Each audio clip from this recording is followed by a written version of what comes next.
सर्व मंगल मांगले शिवे सर्वार्थ साधिके शरणे त्र्यंबके गौरी नारायणी नमोस्तुते। जय मां कंजक, जय माता दी। संतोषी माता की व्रत कथा परम कल्याणकारी है। जो शुक्रवार के दिन उपवास रखता है और संतोषी माता की कथा को पढ़ता व सुनता है, उसका दुख दूर हो जाता है और जीवन में सुखों की वर्षा होने लगती है। उसकी सभी मनोकामनाएं माता की अमित कृपा से अवश्य ही पूर्ण होती हैं। मान्यता है कि संतोषी माता की व्रत कथा कहते व सुनते समय हाथ में गुड़ व भुने चने रखें। सुनने वाले संतोषी माता की जय, संतोषी माता की जय मुख से बोलता जाए। संतोषी माता की व्रत कथा समाप्त होने पर हाथ का गुड़ चना गौ माता को खिला दे। कलश में रखा हुआ गुड़ चना सबको प्रसाद के रूप में बांट दे। कथा से पहले कलश को जल से भरे, उसके ऊपर गुड़ चने से भरा कटोरा रखें। संतोषी माता की व्रत कथा समाप्त होने और आरती होने के बाद कलश के जल को घर में सब जगह छिड़क दें और बचा हुआ जल तुलसी की क्यारी में डाल दें। व्रत के उद्यापन में 2.5 सेर खाजा, मोमनदार पूड़ी, खीर, चने का शाक नैवेद्य रखें। घी का दीपक जलाकर रखें। संतोषी माता की जय जयकारा बोलकर नारियल फोड़े। इस दिन घर में कोई खटाई ना तो खाए और ना आप खाएं, ना किसी दूसरे को खाने दें। इस दिन 8 लड़कों को भोजन कराएं। देवर जेठ घर कुटुंब के लड़के मिलते हो तो दूसरों को बुलाना नहीं। कुटुंब में ना मिले तो ब्राह्मणों, रिश्तेदारों या पड़ोसियों के लड़के बुलाएं और उन्हें खटाई की कोई वस्तु ना दें तथा भोजन कराकर यथाशक्ति दक्षिणा देवे। संतोषी माता की व्रत कथा। एक बुढ़िया थी और उसके 7 पुत्र थे। 6 कमाने वाले थे, एक निकम्मा था। बुढ़िया माँ 6 पुत्रों की रसोई बनाती, भोजन कराती और पीछे से जो कुछ भी बचता वो सातवें को दे देती। परंतु वे बड़ा भोला भाला था, मन में कुछ भी विचार नहीं करता था। एक दिन अपनी बहू से बोला, देखो मेरी माता का मुझ पर कितना प्रेम है। वे बोली, क्यों नहीं, सबका जूठा बचा हुआ तुमको खिलाती है। वे बोला, भला ऐसा भी कहीं हो सकता है? मैं जब तक आंखों से ना देखूं मान नहीं सकता। बहू ने हंसकर कहा, तुम देख लोगे तब तो मानोगे। कुछ दिन बाद बड़ा त्योहार आया। घर में 7 प्रकार के भोजन और चूरमा के लड्डू बने। वे जांचने को सरदर्द का बहाना कर पतला कपड़ा सर पर ओढ़कर रसोई घर में ही सो गया और कपड़े में से सब कुछ देखता रहा। संतोषी माता की व्रत कथा के अनुसार 6 भाई भोजन करने आए। उसने देखा माँ ने उनके लिए सुंदर सुंदर आसन बिछाए हैं। 7 प्रकार की रसोई परोसी है। वे आग्रह करके जिमाती है। वे देखता रहा। 6 भाई भोजन कर उठे। तब माता ने उनकी जूठी थालियों में से लड्डुओं के टुकड़ों को उठाया और एक लड्डू बना दिया। जूठन साफ कर बुढ़िया माँ ने पुकारा, उठो बेटा, 6 भाई भोजन कर गए, अब तू ही बाकी है, उठना, कब खाएगा? वे कहने लगा, माँ मुझे भोजन नहीं करना, मैं परदेश जा रहा हूँ। माता ने कहा, कल जाता हो तो आज ही जा। वे बोला, हाँ हाँ आज ही जा रहा हूँ। ये कहकर वे घर से निकल गया। चलते समय बहू की याद आई। वे गौशाला में उपले थाप रही थी। वहीं जाकर उससे बोला, हम जावे परदेश को आगे कुछ काल, तुम रहियो संतोष से धर्म अपनो पाल। वह बोली, जाओ पिया आनंद से, हमरू सोच हटाए, राम भरोसे हम रहें, ईश्वर तुम्हें सहाय। दे निशानी अपनी, देख धरू मैं धीर, सुध हमरी मत बिसारियो, रखियो मन गंभीर। वे बोला, मेरे पास तो कुछ नहीं, ये अंगूठी ही है, सो ले लो और अपनी कुछ निशानी मुझे दे दो। वे बोली, मेरे पास क्या है, ये गोबर भरा हाथ है। ये कहकर उसकी पीठ में गोबर के हाथ की थाप मार दी और वे चल दिया। चलते चलते दूर देश में पहुंचा। वहां पर एक शाहूकार की दुकान थी। वहां जाकर कहने लगा, भाई मुझे नौकरी पर रख लो। शाहूकार को जरूरत थी। वे बोला, रह जा। लड़के ने पूछा, वेतन क्या दोगे? शाहूकार ने कहा, काम देखकर दाम मिलेंगे। शाहूकार की नौकरी मिली। वे सवेरे 7 बजे से रात तक नौकरी पे जाने लगा। कुछ दिनों में दुकान का सारा लेन देन, हिसाब किताब, ग्राहकों को माल बेचना, सारा काम करने लगा। शाहूकार के 7-8 नौकर थे। वे सब चक्कर खाने लगे कि ये तो बहुत होशियार बन गया है। सेठ ने भी काम देखा और 3 महीने में उसे आधे मुनाफे का साझीदार बना लिया। वे 12 वर्ष में ही नामी सेठ बन गया और मालिक सारा कारोबार उस पर छोड़कर बाहर चला गया। संतोषी माता व्रत कथा के अनुसार अब बहू पर क्या बीती वो सुनो। सास ससुर उसे दुख देने लगे। सारी गृहस्थी का काम करके उसे लकड़ी लेने जंगल में भेजते। इस बीच घर की रोटियों के आटे से जो भूसी निकलती उसकी रोटी बनाकर रख दी जाती और फूटे नारियल के खोपरे में पानी। इस तरह दिन बीतते रहे। एक दिन वे लकड़ी लेने जा रही थी कि रास्ते में बहुत सी स्त्रियां संतोषी माता का व्रत करती दिखाई दी। वे वहां खड़ी हो कथा सुनकर बोली, बहनों, ये तुम किस देवता का व्रत करती हो और इसके करने से क्या फल मिलता है? इस व्रत के करने की क्या विधि है? यदि तुम अपने व्रत का विधान मुझे समझाकर कहोगी तो मैं तुम्हारा एहसान मानूंगी। तब उनमें से एक स्त्री बोली, सुनो, ये संतोषी माता का व्रत है और संतोषी माता की कथा है। इसके करने से निर्धनता, दरिद्रता का नाश होता है, लक्ष्मी आती है, मन की चिंताएं दूर होती हैं, घर में सुख होने से मन को प्रसन्नता और शांति मिलती है, निष्पुत्र को पुत्र मिलता है, प्रीतम बाहर गया हो तो जल्दी आता है, कुंवारी कन्या को मनपसंद वर मिलता है, राजद्वारे में बहुत दिनों से मुकदमा चलता हो तो खत्म हो जाता है, सब तरह सुख शांति हो, घर में धन जमा हो, पैसा जायदाद का लाभ हो, रोग शोक दूर हो जावे तथा और जो कुछ मन में कामना हो वे सब इस संतोषी माता की कृपा से पूरी हो जाए, इसमें संदेह नहीं। वे पूछने लगी, ये व्रत कैसे किया जाए, ये भी बताओ तो बड़ी कृपा होगी।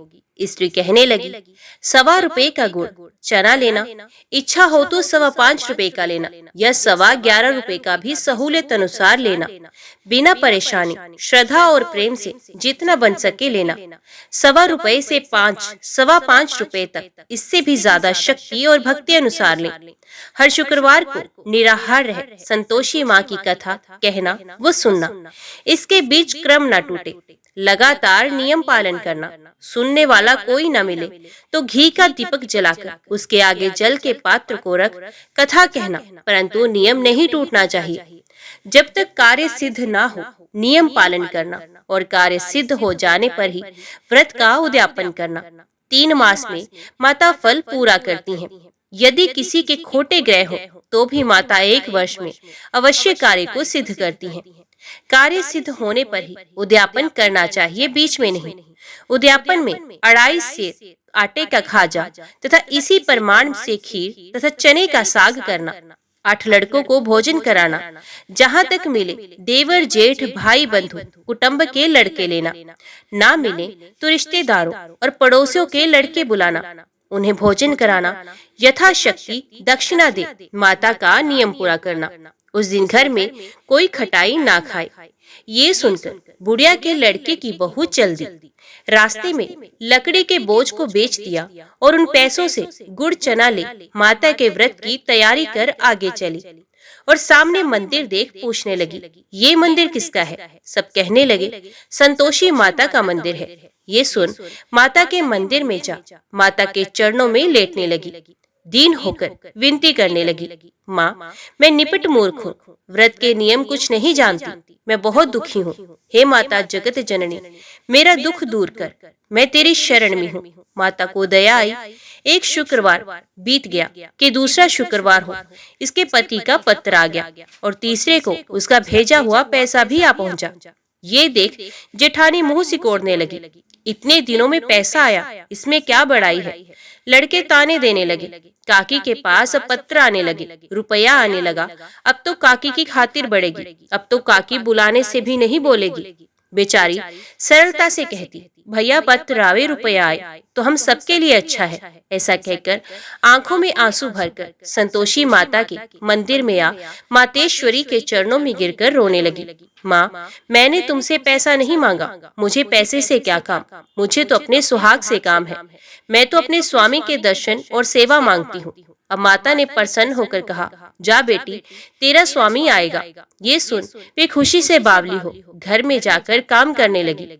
अब संतोषी माँ विचार करने लगी, इस भोली पुत्री से मैंने कह तो दिया तेरा पति आएगा, पर आएगा कहाँ से? वे तो स्वप्न में भी इसे याद नहीं करता। उसे याद दिलाने मुझे ही जाना पड़ेगा। इस तरह माता बुढ़िया के बेटे के पास जाकर स्वप्न में प्रकट होकर कहने लगी, शाहूकार के बेटे, सोता है या जागता है? ये बोला, माता, सोता भी नहीं हूँ, जागता भी नहीं हूँ, बीच में ही हूँ, कहो क्या आज्ञा है? माँ कहने लगी, तेरा घर बार कुछ है या नहीं? वे बोला, मेरा सब कुछ है माँ, माँ बाप, भाई बहन, बहू, और क्या कमी है? माँ बोली, भोले पुत्र, तेरी स्त्री घोर कष्ट उठा रही है। माँ बाप उसे दुख दे रहे हैं, वे तेरे लिए तरस रही है, तू उसकी सुध ले। वे बोला, हाँ माता, ये तो मुझे भी मालूम है, परंतु मैं जाऊं तो जाऊं कैसे? परदेश की बात है, लेन देन का कोई हिसाब नहीं, कोई जाने का रास्ता नजर नहीं आता, कैसे चला जाऊं? माँ कहने लगी, मेरी बात मान, सवेरे नहा धोकर संतोषी माता का नाम ले, घी का दीपक जला, दंडवत कर दुकान पर जाकर बैठ जा। देखते ही देखते तेरा लेन देन सब चुक जाएगा, जमा माल बिक जाएगा, सांझ होते होते धन का ढेर लग जाएगा। जब सवेरे बहुत जल्दी उठ उसने लोगों से अपने सपने की बात कही तो वे सब उसकी बात अनसुनी कर खिल्ली उड़ाने लगे, कहीं सपने भी सच होते हैं। एक बूढ़ा बोला, देख भाई, मेरी बात मान, इस प्रकार साच झूठ करने के बदले देवता ने जैसा कहा है वैसा ही करने में तेरा क्या जाता है? वे बूढ़े की बात मान, स्नान कर संतोषी माता को दंडवत घी का दीपक जलाकर दुकान पर जा बैठा। थोड़ी देर में वे क्या देखता है कि देने वाले रुपया लाए, लेने वाले हिसाब लेने लगे। कोठे से भरे सामानों के खरीदार नकद दाम में सौदा करने लगे। शाम तक धन का ढेर लग गया। माता का चमत्कार देख प्रसन्न हो मन में माता का नाम ले घर ले जाने के वास्ते गहना कपड़ा खरीदने लगा और वहाँ के काम से निपट वे घर को रवाना हुआ। वहाँ बहू बेचारी जंगल में लकड़ी लेने जाती है। लौटते वक्त माँ के मंदिर पर विश्राम करती है। वे तो उसका रोजाना रुकने का स्थान था। दूर से धूल उड़ती देख वे माता से पूछती है, हे माता, ये धूल कैसे उड़ रही है? माँ कहती है, हे पुत्री, तेरा पति आ रहा है। अब तू ऐसा कर, लकड़ियों के 3 बोझ बना ला, एक नदी किनारे रख, दूसरा मेरे मंदिर पर और तीसरा अपने सर पर रख। तेरे पति को लकड़ी का गट्ठा देखकर मोह पैदा होगा, वे यहाँ रुकेगा, नाश्ता पानी बना खाकर माँ से मिलने जाएगा। तब तू लकड़ी का बोझ उठाकर घर जाना और बीच चौक में गट्ठा डालकर 3 आवाजें जोर से लगाना, लो सासू जी, लकड़ियों का गट्ठा लो, भूसी की रोटी दो और नारियल के खोपरे में पानी दो, आज कौन मेहमान आया है? माँ की बात सुन बहू बहुत अच्छा माता कहकर प्रसन्न हो लकड़ियों के 3 गड्ढे ले आई, एक नदी तट पर, एक माता के मंदिर पर रखा। इतने में ही एक मुसाफिर आ पहुंचा। सूखी लकड़ी देख उसकी इच्छा हुई कि अब यहीं विश्राम करे और भोजन बना खाकर गांव जाए। इस प्रकार भोजन बना विश्राम कर वे गांव को गया, सबसे प्रेम से मिला। उसी समय बहू सर पर लकड़ी का गट्ठा लिए आती है। लकड़ी का भारी बोझ आंगन में डाल जोर से 3 आवाज देती है, लो सासू जी, लकड़ी का गट्ठा लो, भूसे की रोटी दो, नारियल के खोपरे में पानी दो, आज कौन मेहमान आया है? ये सुनकर सास बाहर आ अपने दिए हुए कष्टों को भुलाते हुए कहती है, बहू ऐसा क्यों कहती है? तेरा मालिक ही तो आया है, आ बैठ, मीठा भात खा, भोजन कर, कपड़े गहन पहन। इतने में आवाज सुन उसका स्वामी बाहर आता है और अंगूठी देख व्याकुल हो माँ से पूछता है, माँ ये कौन है? माँ कहती है, बेटा ये तेरी बहू है, आज 12 वर्ष हो गए, तू जब से गया है तब से सारे गांव में जानवर की तरह भटकती रहती है, कामकाज घर का कुछ करती नहीं, 4 समय आकर खा जाती है। अब तुझे देखकर भूसी की रोटी और नारियल के खोपरे में पानी मांगती है। वे लज्जित हो बोला, ठीक है माँ, मैंने इसे भी देखा और तुम्हें भी देखा, अब मुझे दूसरे घर की चाबी दो, मैं उसमें रहूंगा। तब माँ बोली, ठीक है बेटा, तेरी जैसी मर्जी, कहकर चाबी का गुच्छा पटक दिया। उसने चाबी ले दूसरे कमरे से जो तीसरी मंजिल के ऊपर था खोलकर सारा सामान रख दिया। एक दिन में ही वहाँ राजा के महल जैसा ठाट बाट बन गया। अब क्या था, वे दोनों सुख पूर्वक रहने लगे। इतने में अगला शुक्रवार आया। बहू ने अपने पति से कहा कि मुझे माता का उद्यापन करना है। पति बोला, बहुत अच्छा, खुशी से करो। वे तुरंत ही उद्यापन की तैयारी करने लगी। जेठ के लड़कों को भोजन के लिए कहने गई। उसने मंजूर किया, परंतु पीछे जेठानी अपने बच्चों को सिखलाती है, देखो रे, भोजन के समय सब लोग खटाई मांगना, जिससे उसका उद्यापन पूरा ना हो। लड़के जिमने आए, खीर पेट भर खाई, परंतु याद आते ही कहने लगे, हमें कुछ खटाई दो, खीर खाना हमें भाता नहीं, देखकर अरुचि होती है। बहू कहने लगी, खटाई किसी को नहीं दी जाएगी, ये तो संतोषी माता का प्रसाद है। लड़के तुरंत उठ के खड़े हुए, बोले, पैसा लाओ। भोली बहू कुछ जानती नहीं थी, सो उन्हें पैसे दे दिए। लड़के उसी समय जाकर इमली खाने लगे। ये देखकर बहू पर माताजी का कोप हुआ। राजा के दूत उसके पति को पकड़कर ले गए। जेठ जेठानी मनमाने खोटे वचन कहने लगे, लूट लूट कर धन इकट्ठा कर लाया था, सो राजा के दूत पकड़ कर ले गए। अब सब मालूम पड़ जाएगा जब जेल की हवा खाएगा। बहू से ये वचन सहन नहीं हुए। रोती रोती माता के मंदिर में गई। हे माता, तुमने ये क्या किया? हंसाकर अब क्यों रुलाने लगी? माता बोली, पुत्री, तूने उद्यापन करके मेरा व्रत भंग किया है, इतनी जल्दी सब बातें भुला दी। वे कहने लगी, माता, भूली तो नहीं हूँ, ना कुछ अपराध किया है, मुझे तो लड़कों ने भूल में डाल दिया है, मैंने भूल से उन्हें पैसे दिए, मुझे क्षमा कर दो। माँ बोली, ऐसी भी भूल कहीं होती है? वे बोली, माँ, मुझे माफ कर दो, मैं फिर तुम्हारा उद्यापन करूंगी। माँ बोली, अब भूल मत करना। वे बोली, अब ना होगी। माँ, अब बताओ वे कैसे आएंगे? माँ बोली, जा पुत्री, तेरा पुत्री तुझे रास्ते में ही आता मिलेगा।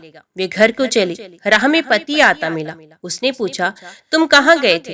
तब वे कहने लगा, इतना धन कमाया है, उसका कर राजा ने मांगा था, वही भरने गया था। वे प्रसन्न होकर बोली, भला हुआ, अब घर चलो।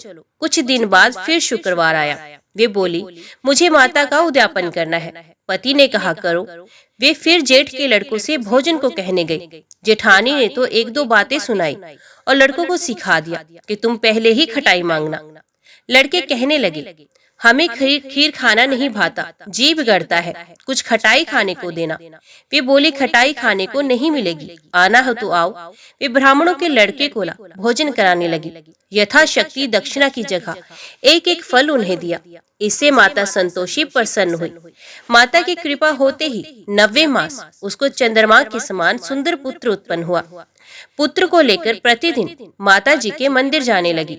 माँ ने सोचा, ये रोज आती है, आज क्यों ना मैं ही इसके घर जाऊं, इसका आसरा देखूं तो सही। ये विचार कर माता ने भयानक रूप बनाया। गुड़ और चरे से सना मुख, ऊपर सूंड के समान हो, उस पर मक्खियां भिन भिना रही थी। दहलीज में पांव रखते ही उसकी सास चिल्लाई, देखो रे, कोई चुड़ैल डाकिन चली आ रही है, लड़को इसे भगाओ, नहीं तो किसी को खा जाएगी। लड़के डरने लगे और चिल्लाकर खिड़की बंद करने लगे। बहू रोशनदान में से सब देख रही थी। प्रसन्नता से पगली होकर चिल्लाने लगी, आज मेरी माता जी घर आई हैं। ये कहकर बच्चे को दूध पिलाने से हटाती है। इतने में सास का क्रोध फूट पड़ा। बोली, इसे देखकर कैसे उतावली हुई है, जो बच्चे को पटक दिया। इतने में माँ के प्रताप से जहाँ देखो वहीं लड़के ही लड़के नजर आने लगे। वे बोले, माँ जी, मैं जिनका व्रत करती हूँ ये वही संतोषी माता है। इतना कह झट से सारे घर के किवाड़ खोल देती है। सबने माता के चरण पकड़ लिए और विनती कर कहने लगे, हे माता, हम मूर्ख हैं, हम अज्ञानी हैं, पापी हैं, तुम्हारे व्रत की विधि हम नहीं जानते, तुम्हारा व्रत भंग कर हमने बहुत बड़ा अपराध किया है। हे माता, आप अब हमारा अपराध क्षमा करो। इस प्रकार माता प्रसन्न हुई। माता ने बहू को जैसा फल दिया वैसा सबको दे, जो पड़े उसका मनोरथ पूरा हो। बोलो संतोषी माता की जय। वैभव लक्ष्मी व्रत कथा का पाठ शीघ्र फलदायी है, किंतु फल ना दे तो 3 महीने के बाद फिर से ये व्रत शुरू करना चाहिए, और जब तक मनोवांछित फल ना मिले तब तक ये व्रत 3-3 महीने पर करते रहना चाहिए। कभी भी इसका फल अवश्य मिलता है। मान्यता है कि इस व्रत को पूर्ण विधि विधान से करने पर निश्चित रूप से सभी कामनाएं पूर्ण होती हैं। सर्वप्रथम श्रीयंत्र को हाथ जोड़कर श्रद्धा पूर्वक नमस्कार करें। तत्पश्चात वैभव दात्री श्री महालक्ष्मी का मंत्र पढ़कर प्रयाण करें। जिन्हें संस्कृत में मंत्र पढ़ने में कठिनाई हो वे ध्यान का हिंदी भावार्थ करें। यहाँ दिए गए महालक्ष्मी के 8 स्वरूपों को नमस्कार करें। महालक्ष्मी के 8 स्वरूप इस प्रकार हैं। श्री वैभव लक्ष्मी जी माँ, श्री धान्य लक्ष्मी माँ, श्री अधिलक्ष्मी माँ, श्री संतान लक्ष्मी माँ, श्री वीर लक्ष्मी माँ, श्री विजया लक्ष्मी माँ, श्री गज लक्ष्मी माँ, श्री गज लक्ष्मी माँ। इसके पश्चात श्री महालक्ष्मी की स्तुति करें। सोने चांदी के आभूषण अथवा 1 रुपए के सिक्के की धूप दीप नैवेद्य आदि चढ़ाकर पूजा करें। इसके बाद दोनों हाथों से प्रसाद अर्पण करें। स्तुति और महिमा गाकर श्री लक्ष्मी जी की आरती उतारें। तत्पश्चात हाथ जोड़कर श्री वैभव लक्ष्मी माँ से अपनी मनोकामना कहकर उसे शीघ्र पूरी करने की विनती करें। अंत में माँ का प्रसाद सभी उपस्थित जनों में बांट दें और थोड़ा सा अपने लिए रखें। पूजा के लिए रखा लोटे का पानी तुलसी के पौधे पर चढ़ाएं। तुलसी पौधा घर में ना हो तो गाय के खूंटे अथवा सूर्य को चढ़ा दें। चावल के दाने पक्षियों को डाल दें। यथासंभव पूरे दिन उपवास रखकर शाम को प्रसाद खाएं। यदि शक्ति ना हो तो एक समय ही प्रसाद खाकर भोजन करें। जितने शुक्रवार को व्रत करने की मन्नत मानी हो उसका अंतिम शुक्रवार आने पर उद्यापन किया जाता है। उद्यापन के दिन पूजा विधि और दिनों के ही समान है। इस दिन प्रसाद में खीर एवं नारियल रखा जाता है। पूजा संपन्न होने पर नारियल को फोड़ लें और नारियल गिरी व खीर का प्रसाद अपने पास पड़ोस में वितरित करें। प्रसाद के साथ ही कम से कम 7 कुंवारी कन्याओं अथवा सौभाग्यशाली स्त्रियों को कुमकुम का टीका लगाकर श्री वैभव लक्ष्मी व्रत कथा की एक पुस्तक भेंट करें। वैभव लक्ष्मी व्रत कथा। एक बहुत बड़ा नगर था जिसकी जनसंख्या अत्यधिक थी। दूर पास के अनेकानेक लोग इस नगर में काम धंधों नौकरी रोजगार की तलाश में यहाँ आते थे और रोजगार पाने पर यहीं जम जाते थे। ऐसे लोग अपने काम धंधों में ऐसे व्यस्त रहते थे कि अपने अतिरिक्त किसी की परवाह नहीं करते थे। लोभ स्वार्थ ने घर के सदस्यों से भी प्रेम व्यवहार कम कर दिया था। ममता प्यार दया सहानुभूति परोपकार जैसे संस्कार बहुत कम हो गए थे। पूजा पाठ दिखावे व स्वार्थ पूर्ति के लिए ही लोग किया करते थे। श्रद्धा पूर्व भक्ति भाव से प्रभु भजन एवं कीर्तन नाम मात्र को ही था। हेरा फेरी बेईमानी शराब जुआ और व्यभिचारी आदि धर्म विरुद्ध कार्यों को ही लोग जीवन का सुख मानते थे। सदा जीवन और उच्च विचार की शिक्षा पुरानी पड़ गई थी। अब तो अधिकांश लोग किसी भी प्रकार धन कमाकर ऐश करो पर विश्वास रखते थे। इसी नगर में मनोज और शीला नामक एक नव दंपत्ति निवास करते थे। मनोज का अपना छोटा सा कारोबार था। वे बहुत विवेकी और सुशील था। ईमानदारी से वे अपना कारोबार करता था, जिससे उसका कारोबार ठीक ठाक चल रहा था और आराम से उनका जीवन व्यतीत हो रहा था। मनोज की पत्नी शीला धार्मिक प्रकृति की संतोषी स्वभाव की स्त्री थी। वे किसी की बुराई में नहीं थी, परंतु यथासंभव दूसरों की सहायता को भी तत्पर रहती थी। गृह कार्यों से बचे समय का सदुपयोग वे प्रभु भजन व कीर्तन करने अथवा धार्मिक या ज्ञानवर्धक पुस्तकें पढ़ने में व्यतीत करती थी। वास्तव में उनकी गृहस्थी एक आदर्श गृहस्थी भी आसपास के अधिकांश लोग उस परिवार की सराहना ही करते थे। किंतु कुछ लोग जिन्हें दूसरों की खुशी देखकर जलन होती है, उन्हें सुख संतोष पूर्वक जीवन यापन करते देख मन ही मन कुढ़ते रहते थे। वे इस प्रयास में रहते थे कि किसी भी प्रकार मनोज को गलत रास्ते पर चलाकर उसकी संपत्ति से स्वयं ऐश कर सकें। मनोज और शीला की गृहस्थी इसी प्रकार हंसी खुशी चल रही थी। पर कहावत है, सब दिन होत ना एक समान। मनुष्य के जीवन में दुख सुख हानि लाभ लगे रहते हैं। मनोज को भी अपने कारोबार में काफी घाटा उठाना पड़ा। उसका शायद कुछ भाग्य ही रूठ गया था। वे अपने कारोबार में हुए घाटे का जल्द से जल्द लाभ में बदलने के चक्कर में गलत लोगों से मित्रता कर बैठा। ये झूठे मित्र उसे जल्द ही करोड़पति बनने का सपना दिखाने लगे और उसे जुआ घुड़दौड़ शराब आदि के कुचक्र में डाल दिया। जुए शराब आदि कुटेबों में आज तक कौन धनवान हुआ है जो वे धनवान होता। मनोज करोड़पति तो बना नहीं, खाकपति अवश्य बन गया। जल्द से जल्द अमीर बनने के लालच में वे घर में थोड़ी बहुत बची धन संपत्ति, गहने, जेवर आदि भी गवा बैठा। एक समय ऐसा था कि मनोज अपनी पत्नी शीला के साथ सुखपूर्वक जीवन व्यतीत कर रहा था। कुछ ही दिनों में ऐसा समय आ गया कि उसे 2 समय के भोजन के भी लाले पड़ गए। घर में दरिद्रता और भूखमरी का साम्राज्य हो गया। इससे मनोज और चिड़चिड़ा हो गया। वे बात पर अपनी पत्नी शीला के साथ गाली गलौज और मारपीट करने लगा। शीला एक सुशील और संस्कारी स्त्री थी। वे पति को अपना सर्वस्व समझती थी। पति के व्यवहार से वे दुखी तो थी, किंतु भगवान पर भरोसा रखकर वे ये सब दुख सहने लगी। कहते हैं दुख में ही भगवान याद आते हैं। सुशीला का मन भी हर समय प्रभु पर भरोसा रखना था और विश्वास था कि भगवान उसे सुख के दिन भी अवश्य दिखाएगा। एक दिन दोपहर को शीला दुखी हृदय से भगवान को याद कर ही रही थी कि हे प्रभु, हम तेरे छोटे बच्चे हैं, हमारी गलतियां और अपराधों को क्षमा करो। हे भगवान, मेरे पति को सद्बुद्धि दो। अभी वे ऐसा कह ही रही थी कि अचानक किसी ने उसके द्वार पर दस्तक दी। शीला विचार मगन हो गई कि इस समय मुझ गरीब के घर कौन आ सकता है। सगे संबंधियों और यार दोस्तों ने पहले ही किनारा कर लिया था, फिर भी द्वार खोल दिया। देखा तो सामने एक वृद्धा खड़ी थी। शरीर पर झुर्रियां थी, किंतु चेहरे से अलौकिक तेज टपक रहा था। उनकी आंखों से करुणा और प्यार का मानो अमृत बह रहा था। शीला उस वृद्धा को पहचानती नहीं थी, फिर भी आदर के साथ उन्हें घर के अंदर ले गई। किसी को बैठाने के लिए घर में उपयुक्त आसन तक नहीं था, अतः सकुचाते हुए शीला ने एक फटी हुई चादर बिछाकर उन्हें बैठने को कहा। वे वृद्धा के आगमन वृद्धा उसी चादर पर आराम से बैठ गई। शीला के मन को कुछ शांति सी महसूस हुई। वृद्धा ने उससे पूछा, शीला, मुझे पहचानती हो या नहीं? शीला बोली, माँ जी, आपको देखते ही कुछ अपनत्व सा महसूस कर रही हूँ। ऐसा लगता है जैसे आप मेरे बहुत नजदीकी हो। आपको देखकर मेरा रोम रोम खिल उठा है, जैसा प्राय विशेष परिचित व्यक्ति से मिलने पर होता है, किंतु मुझे कुछ याद नहीं। मैंने आपको कहाँ देखा है?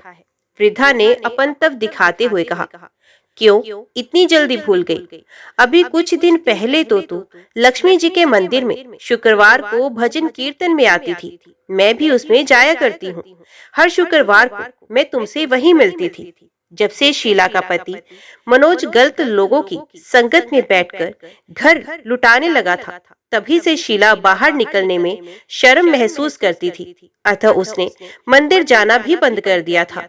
शीला ने याद करने की कोशिश की कि वे कब उस बुढ़िया माँ से मिली, परंतु उसे कुछ भी याद नहीं आया। तभी वृद्धा बोली, बेटी, तू मंदिर में कितने मधुर भजन गाती थी। बहुत दिन से तू वहां नहीं आई। मैंने सोचा चलो चलकर देखती हूँ, कहीं तू बीमार तो नहीं पड़ गई। यही सोचकर यहाँ चली आई। वृद्धा के ममता भरे वचनों को सुनकर शीला का हृदय भर आया। उसने अपनी रुलाई रोकने की कोशिश की, किंतु असफल रही और वे फूट कर रोने लगी। ये देखकर बुढ़िया माँ उसके पास आई और सर पर प्यार भरा हाथ रखकर उसे ढांढस बंधाने लगी। वृद्धा बोली, बेटी, जीवन में सुख और दुख आते ही रहते हैं।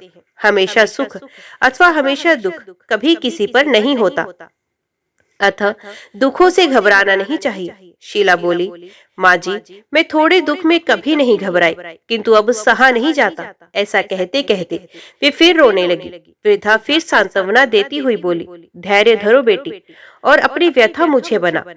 तुझे क्या दुख खाए जा रहा है, इस प्रकार बताने से तेरा मन भी हल्का हो जाएगा और मुझसे जो हो सकेगा तेरे दुख दूर करने का उपाय भी बता दूंगी। वृद्धा की बात सुनकर शीला के मन को बहुत राहत मिली। उसने बुढ़िया माँ को अपनी दुख भरी कथा सुनाना शुरू किया। वे बोली, माँ जी, पहले मेरे परिवार में बहुत सुख शांति थी। मेरे पति ईमानदार और सुशील थे। भगवान की कृपा से मेरे घर में खुशियां ही खुशियां थी। किसी भी कार्य में हमें कभी धन की कमी महसूस नहीं होती थी। अचानक हमारे भाग्य ने पलटा खाया। मेरे पति को अपने कारोबार में घाटा हुआ। अधिक धन कमाने के चक्कर में वे बुरे लोगों की संगत में चले गए और वे जुआ, शराब, रेस आदि कुटेबों में फंस गए। इस प्रकार उन्होंने अपना सब कुछ गंवा दिया। आज हम बिल्कुल कंगाल हो गए। अब तक जैसे तैसे घर की छोटी मोटी चीजें बेचकर अपना गुजारा करते रहे। अब लो, घर की सब वस्तुएं भी समाप्त हो गई। हम दर दर की ठोकरें खाने वाले भिखारी हो गए। वृद्धा बोली, बेटी, कर्म की गति बड़ी न्यारी होती है। मनुष्य यदि अच्छे कर्म करे तो उसे दुख नहीं उठाने पड़ते। कुछ पिछले जन्मों के कारण लाभ हानि अथवा सुख दुख मनुष्य पर आते हैं। ऐसे में वे संयम से काम लें और भगवान पर भरोसा रखें तो शीघ्र ही उन दुखों से पार पा लेते हैं। बेटी, तेरे दिन भी अवश्य फिरेंगे। मैं तुझे उपाय बताती हूँ। तू भगवती महालक्ष्मी की भक्त है। वे तो स्वयं धन की देवी हैं और प्रेम तथा करुणा की अवतार है। अपने भक्तों पर उनकी कृपा सदा बनी रहती है। अतः तू उन्हीं महालक्ष्मी जी का व्रत कर, वे अवश्य ही तेरा कष्ट दूर करेंगी। बुढ़िया माँ की बात सुनकर शीला बहुत प्रसन्न हुई। उसने पूछा, माँ जी, श्री महालक्ष्मी जी का व्रत कैसे किया जाता है, ये मुझे समझाकर कहो। मैं इस व्रत को अवश्य करूंगी। बुढ़िया माँ ने कहा, बेटी, श्री महालक्ष्मी जी का व्रत बहुत ही सरल है। इसके करने से धन संपत्ति, सुख, वैभव और यश प्राप्त होता है। कुंवारी कन्या को मनचाहा पति मिलता है। निसंतान को संतान होती है। खोई हुई वस्तु वापस मिल जाती है। कोई अन्य मनोकामनाएं भी हो, इस व्रत को करने से पूर्ण होती हैं। धन और वैभव प्रदान करने के कारण ही देवी महालक्ष्मी को धन लक्ष्मी अथवा वैभव लक्ष्मी भी कहा जाता है। शुक्रवार दिन देवी का होता है, इसलिए ये व्रत शुक्रवार को ही किया जाता है। व्रत करने वाले को सुबह स्नान आदि से निर्वृत्त होकर भगवती महालक्ष्मी माँ जय वैभव लक्ष्मी माँ का निरंतर जप करते रहना चाहिए। सायंकाल अपने घर के एक कोने में चौका लगाकर अथवा साफ करके एक पटड़ा रखो। उसके ऊपर एक साफ कपड़ा बिछाकर उस पर थोड़े से चावल रखो। फिर एक लोटे में जल और उन चावलों के ऊपर रखो। लोटे के ऊपर एक कटोरी रखो। उस कटोरी में सोने या चांदी का कोई आभूषण रखो। अगर कोई आभूषण ना हो तो 1 रुपए का सिक्का भी कटोरी में रखा जा सकता है। इसके बाद एक घी का दीपक और धूप बत्ती जलाकर रखो। एक बर्तन में थोड़ा मीठा प्रसाद के रूप में रखो। प्रसाद में बताशे अथवा गुड़ भी रखे जा सकते हैं। पटड़े के ऊपर लोटे के पास सोने, चांदी या तांबे पर बना श्रीयंत्र भी रखो। यदि धातु का श्रीयंत्र घर में ना हो तो कागज पर छपे श्रीयंत्र को भी रखा जा सकता है। भगवती लक्ष्मी माँ को श्रीयंत्र अत्यधिक प्रिय है। पूजा करने और कथा कहने के लिए पटड़े के पास पूर्व की ओर मुंह करके बैठो। सबसे पहले श्रीयंत्र को हाथ जोड़कर श्रद्धा पूर्वक नमस्कार करो। फिर वैभव लक्ष्मी के ध्यान मंत्र को पढ़कर भगवती महालक्ष्मी जी की स्तुति करो।